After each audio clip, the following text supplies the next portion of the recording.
দেশকে বিক্রি করেছে বর্তমান সরকার, অর্থনীতিকে করে দিয়েছে পরনির্ভর, এ মন্তব্য করেছেন বিএনপির মহাসচিব মির্জা ফখরুল ইসলাম আলমগীর।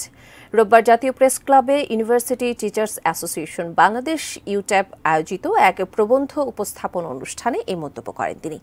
মির্জা ফখরুল বলেন, আওয়ামী লীগের কেমিস্ট্রি হলো দুর্নীতি ও সন্ত্রাস, এদের চরিত্রই হলো কাউকে সহ্য করতে না পারা। এ কারণে সব জায়গা থেকে জিয়াউর রহমানের নাম মুছে ফেলার চেষ্টা করছে তারা। বিএনপির মহাসচিব বলেন, দেশের সমস্ত অর্জন ধ্বংস করেছে সরকার, তাই তাদের অধিকার নেই গণতন্ত্র নিয়ে কথা বলার। আমি এতটুকু করি না, তাদের এই অনুষ্ঠানে যারা এখানে উপস্থিত আছে তাহলে কোন মুখে গণতন্ত্রের কথা বলে? গণতন্ত্রের কথা বলতে তাদের কোনো রাইট নেই।